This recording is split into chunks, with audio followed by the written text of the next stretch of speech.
দুনিয়ার বুকে কত বন্ধু ছিল, দুনিয়ার বুকে কত বান্ধব ছিল, দুনিয়ার বুকে কত ভাই ছিল, কত বন্ধু বান্ধব ছিল, কত আপন মানুষ ছিল। আজকে তাকিয়ে দেখলাম কেউ নাই, কেউ নাই, কেউ নাই, কেউ নাই। বলবে কে আছে? তাকিয়ে দেখবো আমার নবীজি মাকামে মাহমুদের সামনে সেজদায় পড়ে কান্না করে। দুনিয়ার বুকে বন্ধুর অভাব নাই, দুনিয়ার বুকে বান্ধবের অভাব নাই, দুনিয়ার বুকে টাকা থাকলে আপনার পিছনে বন্ধুর অভাব নাই, টাকা নাই আপনাকে কেউ মূল্যায়ন করবে না, ঠিক কিনা বলেন না বাবা? কিন্তু হাসরের ময়দান এমন ভয়ঙ্কর হয়ে যাবে, দুনিয়ার বুকে যারা আপনার আপন ছিল তারা আপনার বিপক্ষে যাবে, শুধু এটাই বলবে আল্লাহ আমাকে বাঁচান, আমাকে বাঁচান। আমার নবী ডাক দিয়ে বলবো ও উম্মতেরা, টেনশন করার কারণ নাই, টেনশন করার কারণ নাই। আজকে এই মুহূর্তে যাদের দিলে যাররা পরিমাণ ঈমান থাকবে রে, আমি নবী তাদেরকে সুপারিশ করিয়া জান্নাত পর্যন্ত পৌঁছায়া দিব। আর আওয়াজ করে বলুন না সুবহান।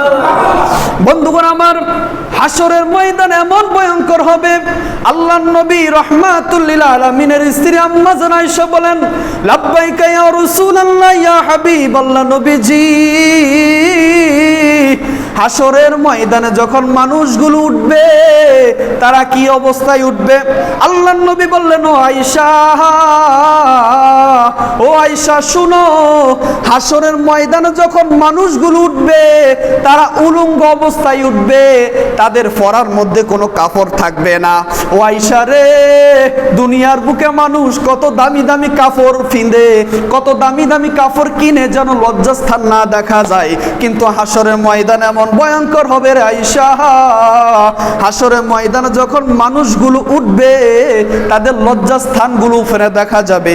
আম্মা জান আয়েশা ডাক দিয়ে বলেন, লাব্বাইকা ইয়া রাসূলুল্লাহ ওয়া ইয়া হাবিবাল্লাহ, নবীজি আমার, মানুষের লজ্জাস্থান দেখা যাবে, একজন কি আরেকজনের লজ্জাস্থান দেখবে না। এজন্য আল্লাহ রাব্বুল আলামিন বলেন, ইয়াউমা লা তামলিকু নাফসুন লিনাফসিন শাইআ ওয়াল আমরু ইয়াউমা ইযিল লিল্লাহ।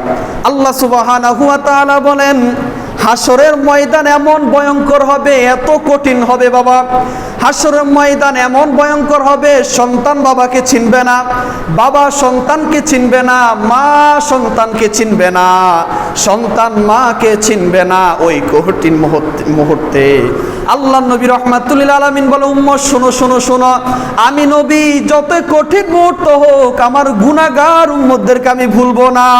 সুবহানাল্লাহ। আল্লাহ রাব্বুল আলামিন বলেন, ইয়াউমা লা তামলিকু নাফসুন লিনাফসিন শাইআ ওয়াল আমরু ইয়াউমা ইযিল লিল্লাহ। আমরা দুনিয়ার বুকে কত ওয়াজ শুনি, হাসরের ময়দানের ওয়াজ শুনলে চোখের পানি চলে আসে, কিন্তু আমরা আমল করতে জানি না, কবরকে ভয় পাই না। কিন্তু আল্লাহ সুবহানাহু ওয়া তাআলা কুরআনুল কারীমে বলে দিলেন, বান্দা শোনো শোনো শোনো, যেদিন তোমার সন্তান তোমার বিরুদ্ধে সাক্ষী দিবে, তোমার হাত তোমার বিরুদ্ধে সাক্ষী দিবে, তোমার চোখ তোমার বিরুদ্ধে সাক্ষী দিবে, তোমার পাও তোমার বিরুদ্ধে সাক্ষী দিবে, তোমার চোখ তোমার বিরুদ্ধে সাক্ষী দিবে, তোমার স্ত্রী তোমার বিরুদ্ধে সাক্ষী দিবে, যখন সকল কিছু তোমার বিরুদ্ধে সাক্ষী দিবে, বান্দা শত চেষ্টা করবা পালাবার জন্য। আল্লাহ বলেন, বান্দা তুমি যতই মিথ্যা কথা বলবা, আমি আল্লাহ তখন একটি রাগান্বিত আওয়াজ দিয়ে বলবো, লিমানিল মুলকুল ইয়াউম লিল্লাহিল ওয়াহিদিল কাহ্হার। যেদিন বান্দা আমি আল্লাহকে দেখবে, আমি আল্লাহর চোখগুলো হবে রাগান্বিত। আল্লাহু আকবার। দুনিয়ার বুকে পুলিশ আর্মি বিডিআর সেনাবাহিনীকে দেখলে আমরা কত ভয় পাই, কিন্তু আল্লাহ যেদিন হাসরের ময়দান কায়েম করে ফেলবেন, আমার আল্লাহ বলেন, আমি যখন বিচারক হব, আমি এমন ভাবে বসবো, কহরিয়াতের আওয়াজে বসবো, আমার সামনে আমার কোনো বান্দা দাঁড়াবার সাহস পাবে না। আল্লাহু আকবার। কিন্তু সকল নবীরা যদি নাফসি নাফসি করে, আমরা সকল গুনাহগার উম্মতগুলো কি করব ওই দিন জানেননি বাবা? আমাদের গুনার কারণে এমনও মানুষ আছে হাঁটু পর্যন্ত সাঁতার কাটবে, এমনও মানুষ থাকবে গুনার কারণে গলা সমা পরিমাণ সাঁতার কাটবে, মাজা সমা পরিমাণ সাঁতার কাটবে, একটাই আওয়াজ, নাফসি নাফসি নাফসি। দুনিয়ার বুকে কত বন্ধু ছিল, দুনিয়ার বুকে কত বান্ধব ছিল, দুনিয়ার বুকে কত ভাই ছিল, কত বন্ধু বান্ধব ছিল, কত আপন মানুষ ছিল। আজকে তাকিয়ে দেখলাম কেউ নাই, কেউ নাই, কেউ নাই, কেউ নাই। বলবে কে আছে? তাকিয়ে দেখবো আমার নবীজি মাকামে মাহমুদের সামনে সেজদায় পড়ে কান্না করে। দুনিয়ার বুকে বন্ধুর অভাব নাই, দুনিয়ার বুকে বান্ধবের অভাব নাই, দুনিয়ার বুকে টাকা থাকলে আপনার পিছনে বন্ধুর অভাব নাই, টাকা নাই আপনাকে কেউ মূল্যায়ন করবে না, ঠিক কিনা বলেন না বাবা? কিন্তু হাসরের ময়দান এমন ভয়ঙ্কর হয়ে যাবে, দুনিয়ার বুকে যারা আপনার আপন ছিল তারা আপনার বিপক্ষে যাবে, শুধু এটাই বলবে আল্লাহ আমাকে বাঁচান, আমাকে বাঁচান। আমার নবী ডাক দিয়ে বলবো ও উম্মতেরা, টেনশন করার কারণ নাই, টেনশন করার কারণ নাই। আজকে এই মুহূর্তে যাদের দিলে যাররা পরিমাণ ঈমান থাকবে রে, আমি নবী তাদেরকে সুপারিশ করিয়া জান্নাত পর্যন্ত পৌঁছায়া দিব। আর আওয়াজ করে বলুন না সুবহান। বন্ধুগণ আমার, হাসরের ময়দান এমন ভয়ঙ্কর হবে, আল্লাহর নবী রাহমাতুল লিল আলামিনের স্ত্রী আম্মা জান আয়েশা বলেন, লাব্বাইকা ইয়া রাসূলুল্লাহ ইয়া হাবিবাল্লাহ, নবীজি হাসরের ময়দানে যখন মানুষগুলো উঠবে তারা কি অবস্থায় উঠবে? আল্লাহর নবী বললেন ও আয়েশা, ও আয়েশা শুনো, হাসরের ময়দানে যখন মানুষগুলো উঠবে তারা উলঙ্গ অবস্থায় উঠবে, তাদের পরার মধ্যে কোনো কাপড় থাকবে না। ও আয়েশা রে, দুনিয়ার বুকে মানুষ কত দামি দামি কাপড় ফিন্দে, কত দামি দামি কাপড় কিনে যেন লজ্জাস্থান না দেখা যায়, কিন্তু হাসরের ময়দানে এমন ভয়ঙ্কর হবে রে আয়েশা, হাসরের ময়দানে যখন মানুষগুলো উঠবে তাদের লজ্জাস্থানগুলো ফেরে দেখা যাবে।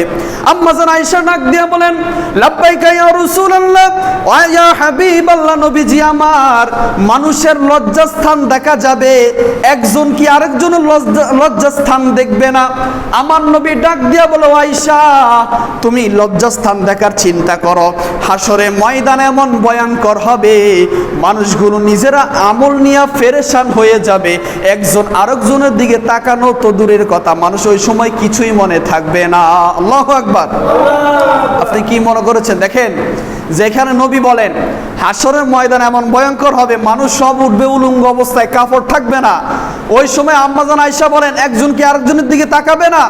মহিলা কি পুরুষের দিকে তাকাবে না? আম্মা জান আয়েশার কথা শুই না, আল্লাহর নবী বললেন এই আয়েশা শুনো, হাসরের ময়দান এমন ভয়ঙ্কর হবে, তুমি পোশাকে চিন্তা করো। আরে আয়েশা, হাসরের ময়দান সকল মানুষগুলো যখন নাফসি বলবে, কবর থেকে যখন উঠবে তখন মানুষগুলো পেরেশান হয়ে যাবে, আমার আমলনামা কি ডান হাতে আসে না বাম হাতে আসে? যখন বান্দার আমলনামা বাম হাতে আসবে, ওই বান্দার মতো কপাল ফুরা হাসরের ময়দানে কেউ থাকবে না।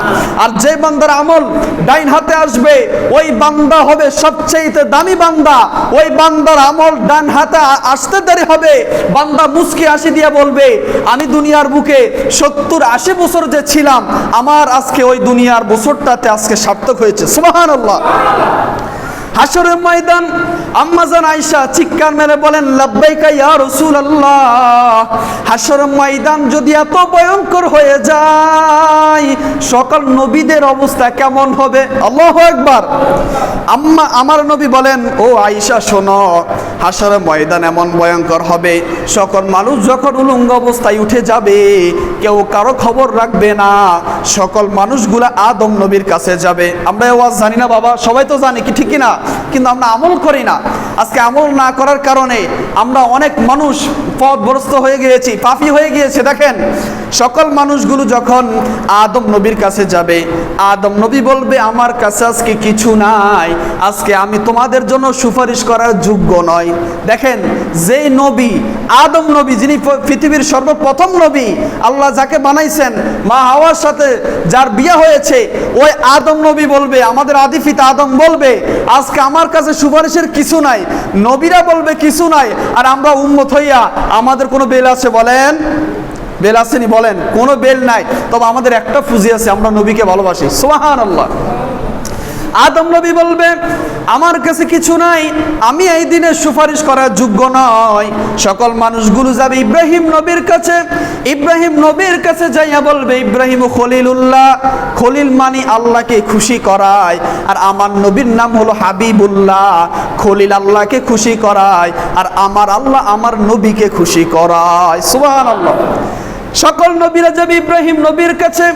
ইব্রাহিম নবী ডেকে বলবে ও উম্মতেরা শুনো, তোমরা আর কারো কাছে যাওয়ার দরকার নাই, তোমরা এই দিনে তোমরা মুসা কালিমুল্লাহর কাছে যাও। সুবহানাল্লাহ। সকল নবীরা যখন মুসা কালিমুল্লাহর কাছে যাবে, মুসা নবী বলবে আমার কাছে কিছু নাই, আমার কাছে কিছু নাই, তোমরা সবাই ঈসা রুহুল্লাহর কাছে যাও। আমরা সকল উম্মতেরা যখন ঈসা নবীর কাছে যাব, ঈসা নবীকে ডেকে বলবো ঈসা পয়গম্বর, দুনিয়ার বুকে অনেক অপরাধ করেছি, দুনিয়ার বুকে অনেক অপরাধ করেছি, অনেক খারাপ কাজ করেছি, অনেক পাপী আমরা, আমাদেরকে আজকে এই দিন আপনি সুপারিশ করে জান্নাতে নিয়ে যান। ঈসা নবী বলবে আমার কাছে কিছু নাই। বলবে কেন কেন? বলবে এই দিনে আল্লাহর সামনে কথা বলার কারো যোগ্য নাই, কারো অধিকার নাই, শুধু একজন নবী ছাড়া। বলে কে ওই নবী? বলবে ওই নবী মাকামে মাহমুদের সামনে সেজদায় পড়ে তার উম্মতের জন্য রব্বি হাবিল উম্মতি বলে কান্না করে। সুবহানাল্লাহ। সকল নবীরা যখন ঈসা নবীর কাছে যাবে, ঈসা নবী বলবে আমার কাছে কিছু নাই। ঈসা নবীর কাছে যাওয়ার পর ঈসা নবী বলবে আমার কাছে কিছু নাই। সকল উম্মতরা ঈসা নবীকে বলবে আমরা কার কাছে যাব? ঈসা নবী বলবে আর কারো কাছে যাওয়ার দরকার নাই, তোমরা একজন নবীর কাছে যাও, যে নবী দুনিয়াতে আসার পর উম্মতের জন্য কেঁদেছে, আজকে হাসরের ময়দানে ওই নবী জান্নাতে যাবে। ওই নবী বলে আমার উম্মত ছাড়া আমি জান্নাতে যাব না। আল্লাহু আকবার।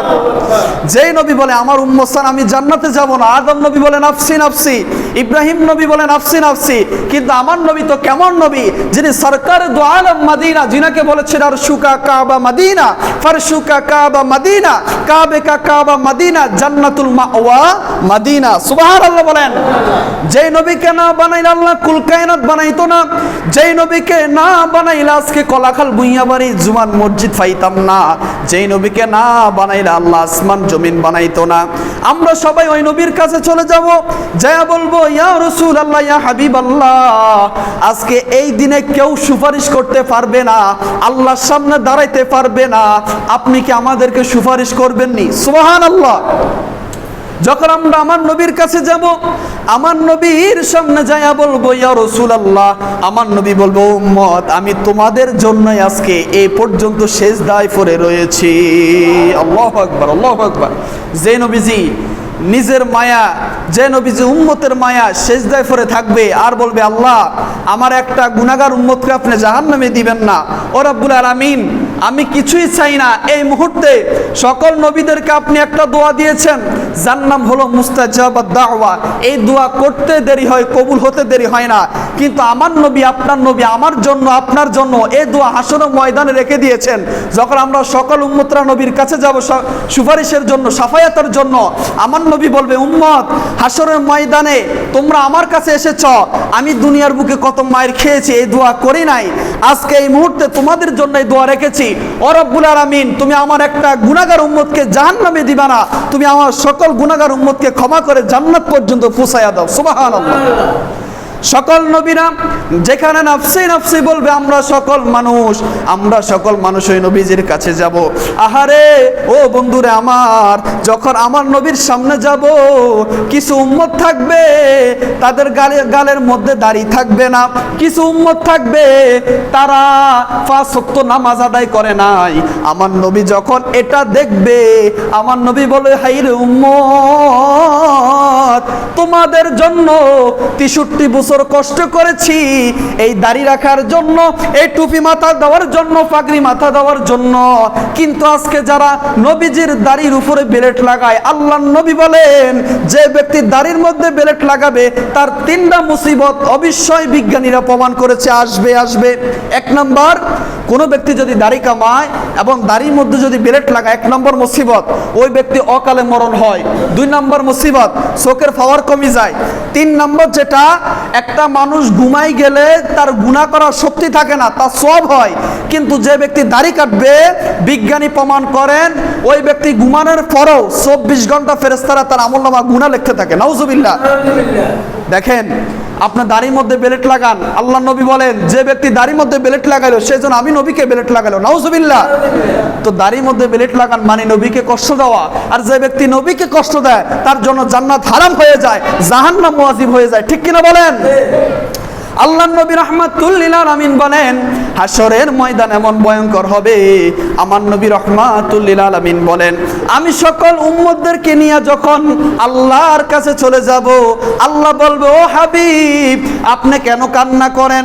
আমি ডেকে বলবো রব্বুল আলামিন আমার গুনাহগার উম্মতদেরকে আপনি কষ্ট দিয়েন না, কষ্ট দিয়েন না। হাদিস শরীফ এসেছে হাশরের ময়দান, কিয়ামতের ময়দান একদিন হবে 50,000 বছরের সমান। আল্লাহু আকবার। এখন সাহাবীগণ জিজ্ঞাসা করলেন ইয়া রাসূলুল্লাহ, ইয়া হাবিবাল্লাহ, কিয়ামতের ময়দানে একদিন যদি হয় 50,000 বছরের সমান, আপনার গুনাহগার উম্মতরা কি অবস্থায় দাঁড়িয়ে থাকবে এত সময়, এত বছর? আমার নবী বলেন যারা ঈমানদার হবে, যারা নবীকে ভালোবাসবে, যাদের ভিতরে যারা পরিমাণ ঈমান থাকবে, যারা নেক আমল করবে, নামাজ পড়বে, তাদের জন্য ফজরের 2 রাকাত নামাজ পড়তে যতটা সময় হয় তার চাইতে কম সময় হবে ঈমানদার বান্দার জন্য হাশরের ময়দান। একটা জবান বন্ধ রাখবে না, সকল বলুন সুবহান। আল্লাহর নবীর কথা শুনে সকল সাহাবীরা চিৎকার মেরে কান্না করলেন, বলেন ইয়া রাসূলুল্লাহ হাশরের ময়দান যদি 50,000 বছর হয় তাহলে আপনার গুনাহগার উম্মতরা কি অবস্থায় দাঁড়িয়ে থাকবে ইয়া রাসূলুল্লাহ? আল্লাহর নবী চিৎকার মেরে বলো সাহাবীরা শোনো, আমার গুনাহগার উম্মতরা আমি নবীকে এমন ভালোবাসবে তাদেরকে মানুষ পাগল বলবে, তারপরও তারা আমি নবীকে ভালোবাসবে। সুবহানাল্লাহ। আজকে আমাদেরকে মানুষ পাগল বলে না, তারপরে কি আমরা নবীকে ভালোবাসা ছেড়ে দিয়েছি? আল্লাহর নবী বলেন মান আহাব্বা সুন্নতি ফাকাদ আহাব্বানি ওয়া মান আহাব্বানি কানা মাইয়া ফিল জান্নাহ। যেই উম্মত আমি নবীকে ভালোবাসলো, যেই উম্মত আমি নবীর সুন্নতকে ভালোবাসলো, সেই উম্মত আমি নবীকে ভালোবাসলো, আর যেই উম্মত আমি নবীকে ভালোবাসবে সে আমার সাথে একই জান্নাতে থাকবে। সুবহানাল্লাহ। সকল উম্মতরা যখন হাশরের ময়দানে কান্না করবে, আল্লাহর নবী রাহমাতুল লিল আলামিন বলবে ও আল্লাহ আজকে এই দিন আমার একটা গুনাহগার উম্মতকে আপনি জাহান্নামে দিবেন না। আমার আল্লাহ বিচার শুরু করে দিবেন। আমি সংক্ষিপ্ত বলছি, আমার আল্লাহ যখন হাশরের ময়দানে বিচার শুরু করে দিবেন, আল্লাহ নবীকে বলবে ইয়া রাসূলুল্লাহ আপনার যাকে পছন্দ হয়, আপনার যাকে ভালো লাগে ওই উম্মতদেরকে আপনি সুপারিশ করে করে জান্নাতে নিয়ে যান। সুবহানাল্লাহ। তখন আমার নবী সবাইকে যখন জান্নাতের দিকে ডাকবে, আমার আল্লাহ মাঝখান দিয়ে একটা পর্দা ফালিয়ে দিবে। এক পাশে হলো যারা বদকার, আরেক পাশে হলো যারা নবীকে ভালোবেসেছে জান্নাতি। আমার নবী চিৎকার মেরে বলবে আল্লাহ আপনি তো বলেছেন সকল উম্মতদেরকে জান্নাতে দিবেন, কাউকে জাহান্নামে পাঠাইবেন না, তাদের মাঝখান দিয়ে কেন পর্দা ফেলে দিয়েছেন? আমার আল্লাহ ডাক দিয়ে বলবে ইয়া রাসূলুল্লাহ, ইয়া হাবিবাল্লাহ এই ডান পাশের পর্দার মধ্যে যারা রয়েছে তারা আপনি নবীকে ভালোবেসেছে, আর বাম পাশের পর্দার মধ্যে যারা রয়েছে তারা আপনাকে দুনিয়ার বুকে মাটি এবং ফসা মনে করেছে। ঠিক কিনা বলেন? আছে না নাই? যখন আমার নবী চিৎকার মেরে বলবে আল্লাহ এরা তো আমার উম্মত, এদেরকে ছেড়ে দেন, আল্লাহ বলবে নও, আপনি সকল উম্মতদেরকে নিয়ে যান, যাদের যারা পরিমাণ ঈমান থাকবে সবাইকে জান্নাতে নিয়ে যান, কিন্তু দুনিয়ার বুকে যারা আপনার সাথে গুস্তাখি করেছে, আপনাকে মানে নাই, আপনার শান ও মানকে ছোট করেছে, এদেরকে আমি আল্লাহ জান্নাত দিব না, দিব না, অর্ডার হয়ে গেছে। আল্লাহু আকবার। তখন আমার নবী চিৎকার মেরে আবারও কান্না করবে আল্লাহ এরা তো আমার উম্মত, এরা তো আমার উম্মত। আমার আল্লাহ বলবে ইয়া রাসূলুল্লাহ এরা কেন জাহান্নামে যাবে জানেননি? বলে কেন? বলবে এরা দুনিয়ার বুকে আপনাকে ভালোবাসে নাই, আপনার হুকুম আহকাম মানে নাই। আমার নবী বলবে উম্মত দূর হয়ে যা, সুহকান সুহকান যখন বলবে, আল্লাহ নবী রাহমাতুল লিল আলামিন বলে আমি নবী তখন এমন রাগান্বিত হয়ে যাব যে উম্মতগুলা জাহান্নামে যাবে তারা কখনো জান্নাতে যাইতে পারবে না। আল্লাহ আমাদেরকে যেন এইসব রাগান্বিত আওয়াজ থেকে আমাদেরকে হেফাজত করে, সকল বলেন আমিন। দেখেন বাবা হাশর ময়দানে অনেক ভয়ঙ্কর হবে। মনে করবেন বাবা হাসর ময়দানে যে নবীকে ভালোবাসলে যে জান্নাত ওয়াজিব, বিষয়টা এমন না। নবীকে ভালোবাসবেন, নামাজ পড়া লাগবে। নবীকে ভালোবাসবেন, দাড়ি রাখা লাগবে। নবীকে ভালোবাসবেন, সকল নীতি আইনগুলো মেনা লাগবে, আল্লাহর হুকুম আহকাম মেনা লাগবে। আপনি নবীকে ভালোবাসেন, মা বাবাকে বাদ দেন না। নবীকে ভালোবাসেন, ভাইয়ের হক দেন না। নবীকে ভালোবাসেন, মানুষকে কষ্ট দেন, আপনার জন্য কি জান্নাত? আল্লাহ নবী বলেন, আল কবরু রাউযাতুম মিন রিয়াদিল জান্নাহ আও হুফরাতুম মিন হুফারিন নার। দেখেন আল্লাহ নবীর একটি হাদিস, আল কবরু রাউযাতুম মিন রিয়াদিল জান্নাহ, কবর কারোর জন্য জান্নাতের বাগান, আবার কারোর জন্য জাহান্নামের বাগান। যেমন আল কবরু রাউযাতুম মিন রিয়াদিল জান্নাহ, যারা নেক আমল করবে, যারা ভালো কাজ করবে তাদের জন্য হলো জান্নাতের বাগান। আর যারা জাহান্নামে যাবে, মিন রিয়াদিল জান্নাহ আও হুফরাতুম মিন হুফারিন নার, যারা নবীকে ভালোবাসতে পারে নাই, নবীকে মানতে পারে নাই, তাদের জন্য হবে কবর জাহান্নামের আযাব। দেখেন যে মানুষটা মরার পর আমরা তো মানুষদেরকে দাফন করে চলে আসি, ওই মানুষটা কবরের মধ্যে কেমন আছে, কি হইতেছে আমরা কি কেউ জানি? শুনেন তাহলে সংক্ষিপ্তভাবে। যখন একটা মানুষকে কবরে দাফন করা হয়, যখন মানুষগুলো বাড়িতে চলে আসে, তখন কবরের সামনে কেউ থাকে না। তখন আল্লাহ দুইজন ফেরেশতা পাঠান, একজনকে পাঠান প্রশ্ন করার জন্য, আরেকজন সঙ্গী থাকেন। যখন বান্দাটা নেককার হয়ে যায়, প্রশ্নের উত্তরগুলা দিয়ে দেয়, আল্লাহ বলেন, ও কবর তুমি জান্নাতের বাগান হয়ে যাও। সুবহানাল্লাহ। আর যে ব্যক্তি প্রশ্নের উত্তর দিতে পারবে না, যে ব্যক্তি বৎকার হবে, আমার আল্লাহ একজন ফেরেশতা আছে নুমান নামক ফেরেশতা, তার চোখগুলো হলো আগুনের চোখ, তার হাতের মধ্যে লোহার আংটি থাকবে। ওই ফেরেশতা যদি একটা বাড়ি দেয়, কিতাব প্রমাণ করে ৭০,০০০ গজ নিচে একটা বাড়ির সাথে সাথে ঢুকে যাবে। নাউজুবিল্লাহ বলেন। কিতাব প্রমাণ করে ওই মুদ্দারের কান্নার আওয়াজ যদি দুনিয়ার কোনো মানুষ শুনতো, সকল মানুষগুলো হাত ফেল করে বোবা অবস্থায় মারা যেত। তার মানে বোঝা গেল কবরের আযাব বড় ভয়ঙ্কর আযাব। এই জন্য হাদিস শরীফে এসেছে, তোমরা কবরের সামনে, কবরস্থানে গরু এবং ছাগল পশু বাইন্ধো না, কারণ কবরের মধ্যে যে আযাব হয়, অনেক সময় দেখবেন গরু ছুটে চলে যায়, গরু লাফালাফি করে, কারণ হলো মানুষ এবং জিন ছাড়া সকল কিছুই কবরের আযাব শুনতে পায়। আল্লাহ নবী বলেন, কবরের মধ্যে যখন বৎকাররা যখন প্রশ্ন করা হয়, বলে লা আদরি, আমি কিছু জানি না, তখন নুমান নামক একটা ফেরেশতা আসে, একটা বাড়ি দিবে, ৭০ গজ মাটির নিচে ঢুকে যাবে। আল্লাহ ৯৯টা সাপ আছে হাদিস শরীফে, অনেকে মনে করে মিথ্যা। দেখেন একটা মানুষ যখন বৎকার হয়, ৯৯টা দুনিয়ার বুকে একটা সাপ দেখলে মারকে বলায়, বাবাকে বলায়, কত ভয় পায়। কিন্তু কবরের মধ্যে যখন ৯৯টা সাপ আমার আল্লাহ যখন প্রবেশ করাই দিবে, একটা সাপ হাসরের কিতাব প্রমাণ করে কবরের মধ্যে একটা সাপ এমন লম্বা হবে, সেই সাপটা আপনার চারুকিনার দিকে ঘুরে আসতে আসতে কয় কিলোমিটার যেন সময় লাগবে। তার মানে বোঝা গেল কবরের মধ্যে এমন আযাব হবে, যারা বৎকার হবে তাদের আযাব বেশি হবে, আর যারা ইমানদার হবে, নেককার হবে, তাদের আযাব হবে। এখন প্রশ্ন আমাদের কাছে, আপনাদের কাছে, বলেন আমরা কি সবাই নেককার অবস্থায় মৃত্যুবরণ করতে চাই না? তাহলে কি নামাজ পড়া লাগবে কি লাগবে না বলেন? এখন আমরা কয়জনে নামাজ পড়ি? নামাজ পড়ি ঠিকই, কিন্তু আমাদের নামাজের মধ্যে ওই মানসিকতা নাই। যদি নামাজের ভিতর মনোযোগ আসে, ১ নাম্বার ভালো মতো ওযু করতে হবে। যদি আপনি নামাজ পড়েন, নামাজ অনেকে বলে যে নামাজ পড়ি ভালো লাগে না, নামাজ পড়ি বিড়ি ছাড়তে পারি না, নামাজ পড়ি টেনশন দূর হয় না, নামাজ পড়ি বিপদ আপদ দূর হয় না। আপনার এক সমস্যা হলো, যদি নামাজের মতো নামাজ আদায় করতে পারেন, নামাজের মতো যদি নামাজ পড়তে পারেন, তাহলে ১ নম্বর হলো ভালো মতো ওযু করতে হবে, ২ নম্বর হলো হালাল খাবার খাইতে হবে, ৩ নম্বর হলো পোশাক পবিত্র হতে হবে। আপনি যতই নামাজ পড়েন, যদি আপনি অন্যের হক মারি খান, হারাম খান, তাহলে আপনার নামাজ কবুল হবে না। আল্লাহ আমাদের সবাইকে মুজার এবং আমল করার তৌফিক দান করুন, সকল বলে আমিন।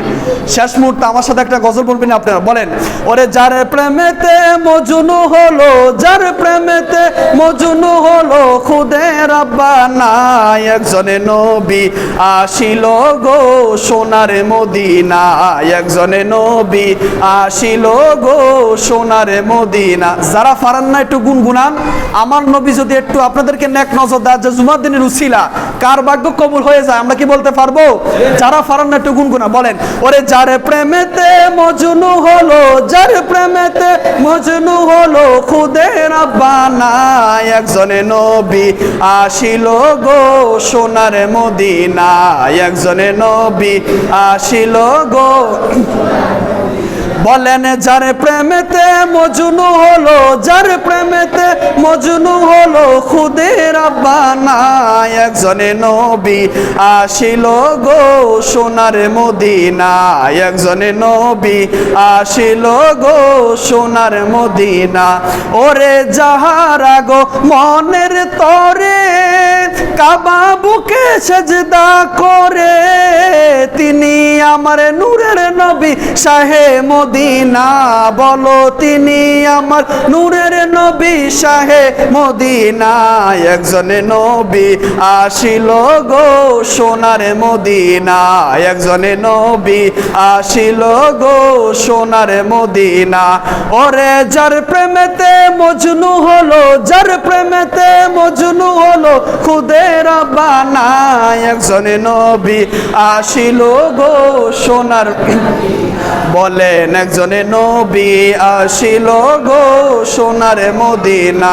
ওরে আমার নবী নূরের নবী, আরে দেখলাম না তার মায়ার ছবি, বলেন আমার নবী নূরের, ওরে দেখলাম না তার মায়ার ছবি।